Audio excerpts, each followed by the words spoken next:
সকাল বন্ধুরা, কেমন আছো সবাই? স্নিগ্ধা অ্যান্ড মম ব্লগের আরও একটি নতুন ব্লগে তোমাদের স্বাগত জানাই।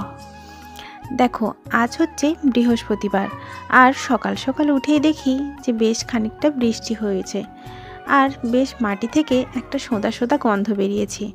আর এদিকে দেখো, বাজার থেকে একদম টকটকে পালং শাকগুলো আনা হয়েছে, দেখেই খুব খেতে ইচ্ছে করছিল। দেখো, সকালবেলায় মেয়েকে নিয়ে উঠেই আমি একটু দরজার সামনে দাঁড়িয়ে আছি, কারণ বাইরে যাওয়ার তো উপায় নেই, এখনও ঝিরিঝিরি বৃষ্টি পড়ছে। আর এদিকে দেখো, আমার মেয়ে কিন্তু ঘুমিয়ে গেছে। কালকে সারা রাত ও তেমনভাবে আমাকেও ঘুমোতে দেয়নি, আর নিজেও ঘুমোয়নি, খুব কান্নাকাটি করেছে। আর এখন দেখছো কতটা নিশ্চিন্তে ঘুমোচ্ছে। কিন্তু আমাকে তো উঠে পড়তেই হলো, কারণ আমার বড় মেয়েকে ব্রাশ করাতে হবে, খাওয়াতে হবে, ওর সমস্ত কাজটাই এখনও কিন্তু ও নিজে হাতে করতে পারে না, সেজন্য আমাকেই করিয়ে দিতে হয়।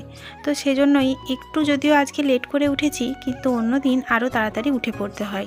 আর কি জানো তো, বড় মেয়ে তো সেই সকালবেলায় উঠেছে, দিয়ে গায়ে সোয়েটার টুপি কিচ্ছু না দিয়ে এই হাওয়াতে ঘুরে ঘুরে বেড়াচ্ছে।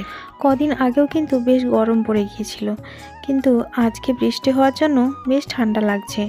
দেখো, বৃষ্টিটা কিন্তু জোরেই বেশ পড়ছে, আর মা এদিকে কুলোতে কী যেন রোদে দিয়েছিল, সেগুলো সব ভিজে গেছে। কিন্তু এই যে এখন বৃষ্টিটা হচ্ছে, এটা কিন্তু ধানের জন্য খুবই উপকার, জানো তো। এতে করে ধান কিন্তু বেশ ভালো ফলন হবে। বৃষ্টিটা বেশ জোরেই হলো।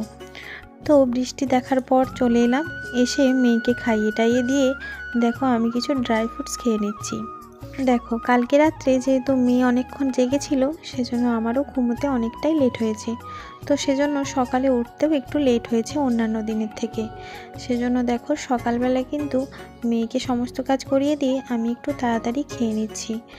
আর অন্যান্য দিনও যেদিনও একটু তাড়াতাড়ি উঠি, সেদিনে আরও তাড়াতাড়ি আমি আমার ব্রেকফাস্টটা করে নেওয়ার চেষ্টা করি। কারণ কি বলো তো, রাত্রে যেহেতু দেরি করে ঘুমোই, তখনকে কিন্তু আমাকে ভীষণ খিদে পেয়ে যায়। আর সকালে উঠেও যদি একটু তাড়াতাড়ি না খাই, তাহলে কিন্তু শরীর খারাপ করে, আর তাতে বাচ্চারও প্রবলেম হয়।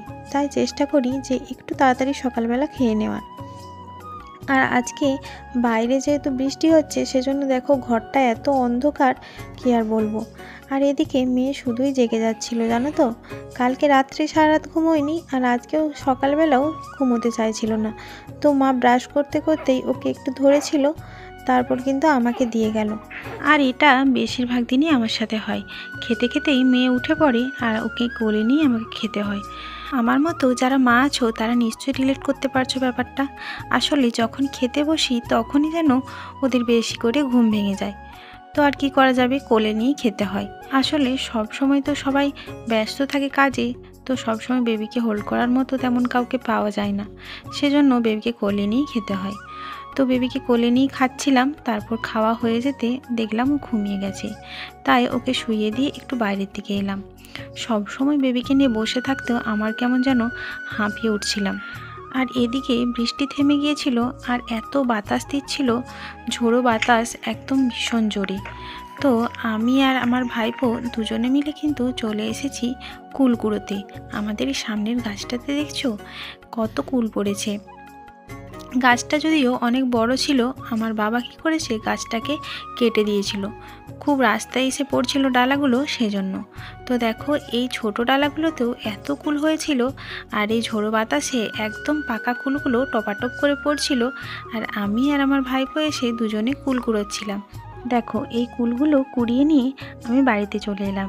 এসে দেখি পুচু কিন্তু জেগে গেছে, আর ওর টুপিটা দেখছো কেমন চোখে ঢাকা হয়ে গিয়েছে। আর সেজন্যই ও কিন্তু ভীষণ বিরক্ত বোধ করছিল, আর ভীষণ রেগেও গিয়েছিল। আর একটুখানি চলে গিয়েছিলাম, সেজন্য সেটাও বুঝতেও পেরে গিয়েছিল। কিন্তু জানো তো, আমি যখন ওর কাছে শুয়ে থাকি, তখন ওর গায়ে হাত না দিয়ে থাকলেও ও কিন্তু কিভাবে যেন টের পেয়ে যায় যে আমি ওর কাছে আছি। সেজন্য আমি যতক্ষণ পর্যন্ত ওর কাছে বসে থাকি, ততক্ষণই ও নিশ্চিন্তে ঘুমোয়। তো কালকে যেহেতু রাত্রে অনেকক্ষণ ঘুমোয়নি, সেজন্য ওকে নিয়ে একটু শুতে চলে গিয়েছিলাম। উঠে দেখি মা রান্নাবান্না প্রায় কমপ্লিট করে ফেলেছে। আর এদিকে দেখো, এটা হচ্ছে মাশরুম ভাজা। আমার না মাশরুম ভাজা খুব ভালো লাগে খেতে। আর ভাই দোকান থেকে এসে তাড়াতাড়ি খেতে বসে পড়েছিল, সেজন্য মাশরুম ভাজাটা ততক্ষণও হয়নি। তো মা ওকে একটু মাশরুম ভাজা দিয়ে এলো। তারপরে এদিকে দেখো, লাস্ট পথ চাটনি হচ্ছে। এখন বাজে ওই দুপুর 1:30টার মতো। আর আমার এত খিদে পেয়ে গিয়েছিল কি আর বলবো। মা বলল আজকে আর স্নান করতে হবে না, কারণ বৃষ্টিটা মাঝে মাঝেই কিন্তু শুরু হচ্ছে আর মেঘলা আকাশের জন্য বেশ শীত করছিল। সেজন্য আমিও ভাবলাম যে আজকে আর স্নান করব না, কারণ এত অবেলায় স্নান করলে আবার বাচ্চার ঠান্ডা লেগে যেতে পারে। তারপর ভাত বেড়ে দেওয়ার জন্য বলতে গিয়ে দেখি এদিকে আমার ভাইয়ের বউকে মারছে। হঠাৎ করে এরকম মারপিট দেখে আমি তো ভীষণ ভয় পেয়ে গিয়েছিলাম। তারপর ভালো করে খেয়াল করে দেখলাম ওরা খুনসুটি করছে। তো ভাত বাড়তে বলে দিয়েছে, দেখলাম আমার ভাইপো পপকর্ন খাচ্ছে। একটা দাও, একটা দাও, খেলু।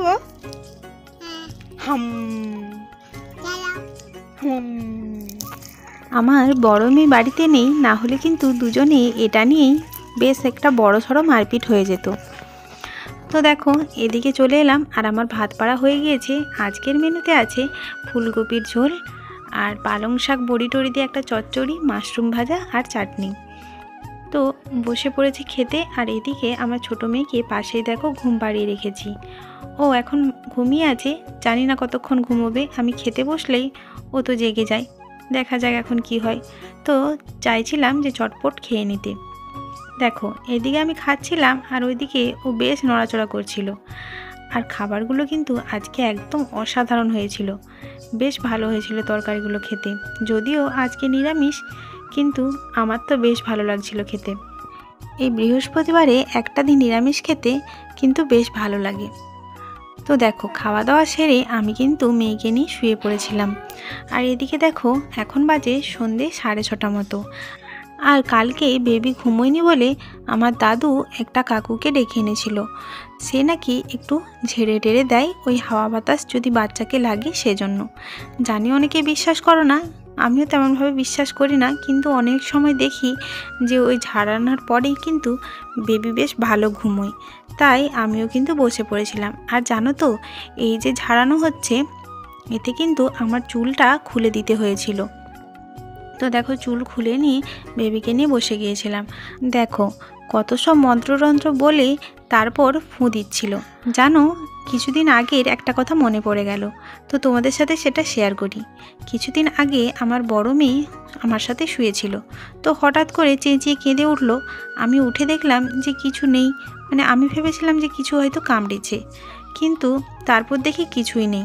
তারপর থেকে ও একদমই যে গায়ের লেপটা ছিল সেটা কিছুতেই গায়ে দিতে চাইছিল না। প্রায় 1-2 ঘন্টা ওই রকমভাবে কাঁদার পর কিছুতেই যখন ভোলাতে পারলাম না, তখন ওই কাকুটাকে ডেকে আনা হলো। তারপর সে ঝাড়ার পরে কিন্তু বেবি একদম চুপ হয়ে গেল।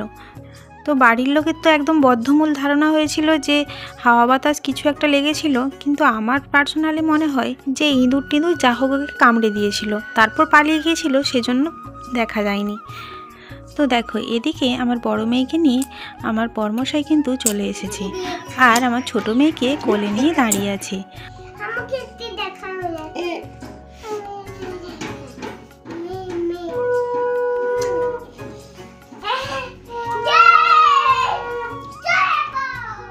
আমার বেবির এই মাত্র 2 মাস বয়স হয়েছে, কিন্তু দেখছো ওর বাবাকে দেখে কেমনভাবে হাসছে। এত ভালো লাগছিল দেখতে, এই জন্য এই মুহূর্তটা ক্যামেরাবন্দি না করে কিন্তু পারলাম না। এই মুহূর্তটা তোমাদের কেমন লাগছে সেটা কিন্তু আমাকে অবশ্যই কমেন্ট করে জানিও, আমার তাহলে ভীষণ ভালো লাগবে। দুটো বেবিকে সামলাতে আমাকে কিন্তু অনেকটাই পরিশ্রম করতে হচ্ছে আর অনেকটাই কষ্টও করতে হচ্ছে, কিন্তু কি বলতো, বাচ্চাদের এই হাসি মাখা মুখ দেখলে কিন্তু আর কিছু মনে থাকে না, তখন আর কষ্টের কথা তেমনভাবে মনে হয় না। তো দেখো রাত্রের ডিনার চলে এসেছে। তো আজকে রাত্রের খাবার হচ্ছে এই পরোটা, বাঁধাকপির তরকারি আর দুধ আর একটা মিষ্টি। তো চলো ডিনারটা সেরে নিই। আর আজকের ভিডিওটা আমি এখানেই শেষ করছি। যদি ভিডিওটা ভালো লাগে তাহলে অবশ্যই লাইক, কমেন্ট, শেয়ার করে দিও। দেখা হচ্ছে নেক্সট ভিডিওতে। বাই।